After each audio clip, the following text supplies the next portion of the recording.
Have you ever walked past someone on the street and felt like you knew them? That's exactly what happened to Keanu Reeves on a freezing winter night in New York City. But when he looked closer, his heart nearly stopped.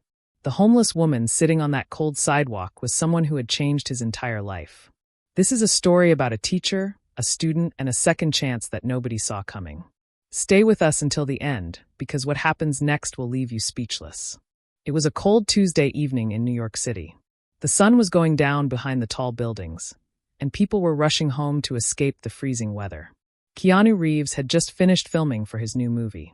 Instead of taking a car back to his hotel, he decided to walk. He loved walking through the city because it helped him feel normal. Nobody recognized him in his old leather jacket and simple hat. He was just another person trying to get home. As Keanu walked down the busy street, something caught his eye.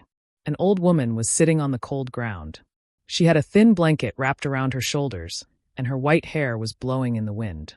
People were walking past her like she didn't exist. Nobody stopped. Nobody even looked at her. But Keanu couldn't look away. There was something about this woman that felt familiar. He walked closer and studied her face. Even though she looked tired and sick, something about her made his heart beat faster. Where had he seen her before? Then suddenly, like a lightning bolt, the memory hit him. Mrs. Mitchell, his high school teacher from Toronto. The woman who had believed in him when nobody else did. Keanu's childhood was really hard. His father left when he was only 3 years old. His mother got married many times, and the family moved from city to city. By the time he was in high school, Keanu had been to so many different schools that he stopped counting. He learned to stay quiet and keep to himself because he knew people would just leave anyway. He was the silent kid who sat in the back of the classroom. He never raised his hand. He never talked to anyone. He had built walls around his heart because feeling nothing was safer than getting hurt again. But Mrs. Mitchell saw through those walls. She noticed him when other teachers didn't. She would stay after class and ask him what he was reading, what he was thinking about, what he dreamed of becoming. One day, she asked him to stay after class. Keanu thought he was in trouble. Instead, Mrs. Mitchell looked at him with kind eyes and said something that would change his life forever. "Keanu, I know life hasn't been easy for you. I can see it in your eyes. But your pain is not a weakness. It can become your greatest strength. One day, you will use it to tell stories that touch people's hearts." Those words planted a seed in a scared teenage boy. He didn't fully believe her then. But something changed inside him that day. A door opened, letting in just enough light to make him think that maybe his life could be different. Now, standing on this cold New York sidewalk over 40 years later, Keanu understood what she had meant. Every movie role, every character he had played, traced back to that classroom and to her belief in him. He had heard years ago that Mrs. Mitchell retired from teaching and moved to New York to be closer to her children. He remembered thinking she deserved a peaceful retirement. He had even thought about reaching out to thank her properly, but he never did. He was always too busy. Now he wished more than anything that he had called her. The woman who once stood confidently in front of a classroom, eyes bright with hope, now sat on a freezing sidewalk. The hands that once held chalk and taught literature now shook from cold and hunger. The fire in her eyes was gone, replaced by emptiness. A wave of sadness crashed over Keanu. This wasn't just wrong. This was cruel. How could someone who gave so much end up with nothing? He thought about her children.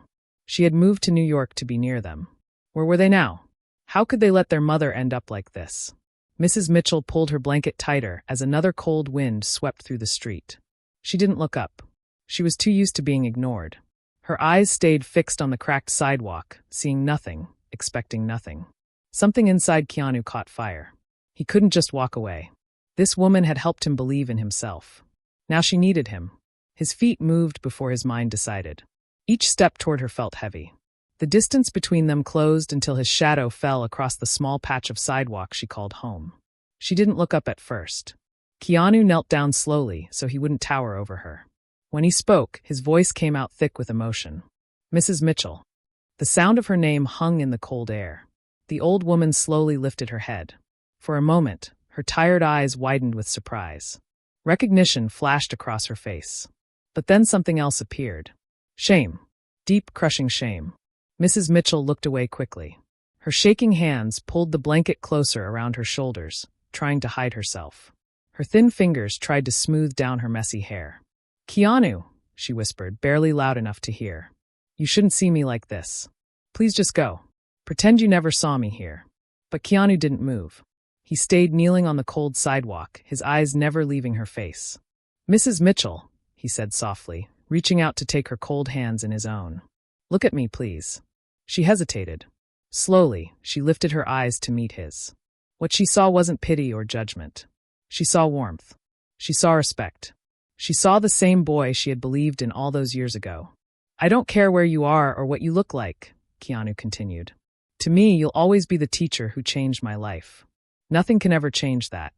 Tears filled her eyes and spilled down her wrinkled cheeks. She tried to speak, but the words caught in her throat. Keanu gently helped her stand. She weighed almost nothing, and his heart broke at how frail she had become. "Come with me," he said quietly. "Let me get you somewhere warm." Mrs. Mitchell shook her head weakly. "I can't trouble you, Keanu. You have your own life." "You're not troubling me," he replied firmly but gently. "Please, Mrs. Mitchell, let me help you." Something in his voice made her give in. She nodded, and together they walked slowly down the sidewalk. Keanu kept his arm around her, protecting her from the cold wind. People glanced at them curiously, but Keanu paid no attention. The only person who mattered was the frail woman beside him. They reached a nearby hotel. When Keanu guided Mrs. Mitchell through the doors, the warm air felt like a hug. The woman at the desk looked surprised when she saw them, but she quickly prepared a room. Within minutes, they were in a clean, comfortable room. Mrs. Mitchell stood in the center, looking around like she had stepped into another world. Her shaking hand touched the white bed sheets, the soft pillows, the smooth desk. "The bathroom is through there," Keanu said gently. "Take your time. There are fresh towels and everything you need." When Mrs. Mitchell saw herself in the bathroom mirror, she hardly recognized her own reflection. Sunken eyes, hollow cheeks, tangled white hair. She looked like a stranger. The warm shower felt like a miracle. It washed away the dirt and some of the pain she had been carrying. When she came out wearing a clean hotel robe, she found Keanu sitting by the window. Hot food waited on the table. Chicken soup, fresh bread, steaming tea. To her, it looked like a feast. She ate slowly, savoring every bite while Keanu watched in silence. When she finished and warmth had returned to her body, Mrs. Mitchell finally spoke. "You want to know how I ended up like this?" It wasn't really a question. "Only if you want to tell me," Keanu replied. "I'm not going anywhere." Mrs. Mitchell took a deep breath and began her story. "I taught for 35 years at the same high school in Toronto. Literature was my life, Keanu. Every morning when I walked into that classroom, I felt like I was exactly where I was supposed to be. I believed in all my students, even when they didn't believe in themselves." Her voice softened. "I wasn't a wealthy woman. Teachers never are. But I had enough. I had my work, my students, and my family. My husband Robert was an engineer. We met young, married with nothing, and built a life together. We had 2 children, Marcus and Diane. I loved them more than anything in this world." She smiled sadly. "Robert and I worked hard to give them everything we couldn't have. Marcus became a lawyer in Manhattan, helping protect the rights of elderly people. Diane started her own fashion business and became successful. We were so proud of them." The smile faded. 10 years ago, Robert got cancer. Stage 4. The doctor said maybe 2 years. We spent everything we had trying to save him. Every penny went to treatments, hospital stays, and medicine. He fought for 2 years, and then he was gone. My Robert, the man I loved for over 40 years, was just gone. Her eyes glistened. He left me with beautiful memories and a mountain of debt. I had to sell our house to pay the bills. After that, I moved into a small apartment. My teacher's pension wasn't much, but I thought I could manage. Then the arthritis came. It got worse and worse. Some days I could barely walk. The medication was expensive, and my pension barely covered rent. That's when I decided to move to New York. My children were both here. I thought being close to them would help." Her voice grew quieter. "At first, Marcus called regularly. He made promises about helping me, but the calls became less frequent. Every time I asked for help with medication costs, there was always an excuse. One day when I called asking for money for my arthritis medicine, he said something I'll never forget. He said, 'Mother, you need to learn to take care of yourself. I have my own family to support. I can't keep carrying this burden.'" Burden. That's the word my own son used. Keanu's hands clenched. The irony was terrible. Marcus built his career defending elderly people from neglect, yet he abandoned his own mother. And then there was Diane, Mrs. Mitchell continued, her voice cracking. She was always angry with me. She felt I loved my students more than her. Maybe she was right. I spent so many hours at school. I missed her ballet recital because of a faculty meeting. I was late to her graduation. I was always at school when she needed me at home. She closed her eyes. When I moved to New York and tried to reconnect with her, she wanted nothing to do with me. She said I was only coming to her because I needed something. One day, she blocked my phone number. Just like that, her own mother erased. Mrs. Mitchell wiped her eyes. Without help from my children, I couldn't keep the apartment. I moved into a shelter. It wasn't safe or clean, but it was somewhere to sleep. But things didn't get better. The shelter was overcrowded. One night, there was a fire. I barely escaped alive. But I lost everything in that fire. My ID papers, my photographs of Robert, letters from former students. Everything that proved I existed was gone. Her voice dropped to a whisper. After that, I had nowhere to go. No ID means no help, no shelter. I started sleeping on the streets. I learned to dig through garbage for food. The first time I did it, I cried for hours. But hunger strips away your pride. The worst part isn't the cold or hunger. The worst part is being invisible. People walk past you like you're not there. After a while, you start to wonder if maybe you really are nothing. Keanu reached across and took her hands again. Mrs. Mitchell, you are not nothing. You are not invisible. You changed my life and countless other students' lives. I haven't forgotten you, and I won't let you go through this alone.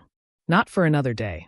For the first time in years, Mrs. Mitchell felt something she thought was lost forever. Hope. Thank you, Keanu, she whispered. That night, while Mrs. Mitchell slept peacefully, Keanu made phone calls. He called a doctor friend, a lawyer who could help with ID documents, and a real estate contact. He was going to help her rebuild her life properly. Over the following weeks, everything changed. Keanu took her to the hospital for a full checkup. The doctors found severe malnutrition, advanced arthritis, and depression. Keanu made sure she got every treatment she needed. He covered every expense, but never let her see the bills. He just wanted her to heal. While her health improved, Keanu hired a lawyer to help get her ID back. Without documents, Mrs. Mitchell was like a ghost. The lawyer tracked down old school records from Toronto, found her marriage certificate, and worked with government agencies. It took weeks, but finally Mrs. Mitchell held a new ID card in her hands. I feel like I exist again, she whispered. But Keanu knew she needed more than a hotel room. He found a small apartment in Brooklyn in a quiet neighborhood. It was modest but comfortable, with a cozy living room and a bedroom with soft curtains. Most importantly, there was a small desk by the window where morning sunlight came in. When he showed her the apartment, Mrs. Mitchell stood frozen in the doorway. "This is for me?" she asked. "It's yours," Keanu replied. She walked inside slowly, touching everything as if to make sure it was real. When she looked at him, tears streamed down her face. "I never thought I'd have a home again." But Keanu understood she needed more than physical comfort. She needed to know her life had mattered. He reached out to her former students through social media and old school records. The responses were overwhelming. Person after person shared stories of how Mrs. Mitchell had changed their lives. Keanu organized a small gathering at her apartment. About 15 former students arrived, each with flowers or cards. They ranged in age from late 40s to 60s. One by one, they shared what she had meant to them. A woman said, "You were the first person who told me I could be a writer. Now I've published 3 novels." A man in a business suit said, "I was failing your class and ready to drop out. You stayed after hours to tutor me. I'm a surgeon now." Mrs. Mitchell sat listening, tears flowing freely. "I thought everyone had forgotten," she whispered. "But you're all here. You remember." This was what she needed. Not just food and shelter, but knowing her life had mattered. Days later, Keanu had another idea. He passed a community library with a sign about a reading program for underprivileged children. They needed volunteers. He spoke to the director and explained Mrs. Mitchell's background. "We would be honored to have her," the director said. When Keanu told Mrs. Mitchell, her eyes lit up like he hadn't seen before. Her first day at the library, she dressed carefully and walked in to find a dozen children looking at her with curious eyes. "Good morning, everyone," she said warmly. "My name is Mrs. Mitchell, and I'm here to share stories with you." As she began to read, her voice taking on different tones for different characters, the years seemed to fall away. She was exactly where she was meant to be. Keanu watched from a distance and smiled. She had found her purpose again. But there was still unfinished business. Her children. One evening, Keanu visited Marcus at his law office in Manhattan. "I found your mother a few weeks ago," Keanu said calmly. She was living on the streets, homeless, starving. The color drained from Marcus's face. "I didn't know it had gotten that bad." "Did you try to find out?" Keanu asked. "She carried you for 9 months, raised you for 18 years, spent her salary on your education. And when she needed you, you called her a burden. You specialize in elder law, protecting senior citizens from neglect. Yet you abandoned your own mother. Do you not see the contradiction?" Marcus's face reddened, but something in his eyes shifted. "Your mother is still alive," Keanu continued softly. "You still have time. Don't waste it." Without waiting for a response, Keanu left. His next stop was harder. Diane lived in a penthouse on the Upper East Side. When she answered the door, her eyes were cold. "What do you want?" "I want to talk about your mother," Keanu said. "I have nothing to say about her." "Then just listen." Reluctantly, she let him in. Keanu told her about finding Mrs. Mitchell on the streets. "That's not my problem," Diane said coldly. "She made her choices." "What choices?" Keanu asked. "The choice to dedicate her life to teaching?" Diane's eyes flashed with anger. "Do you know what it was like growing up with a mother who was never there? She missed my ballet recital, was late to my graduation, late to my wedding. Her students always came first." "I understand you felt neglected," Keanu said quietly. "But your mother is 75 years old. She lost everything. Whatever mistakes she made, does she deserve to die alone on the streets? Resentment only hurts you. Your mother still loves you despite everything.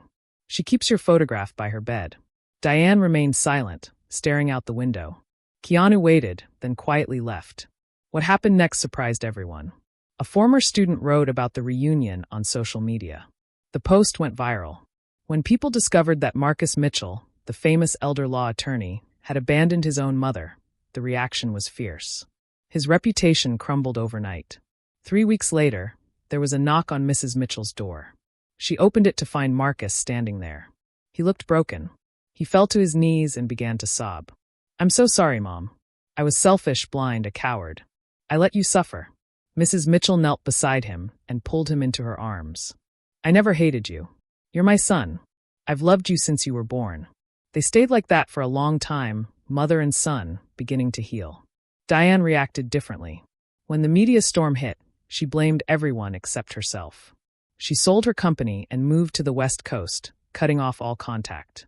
Mrs. Mitchell kept Diane's photograph by her bed. Every night, she would look at it and whisper, "I hope you find peace. I'll always love you." Marcus became a regular visitor, bringing his family to meet the grandmother they barely knew. The road wasn't smooth, but they were trying.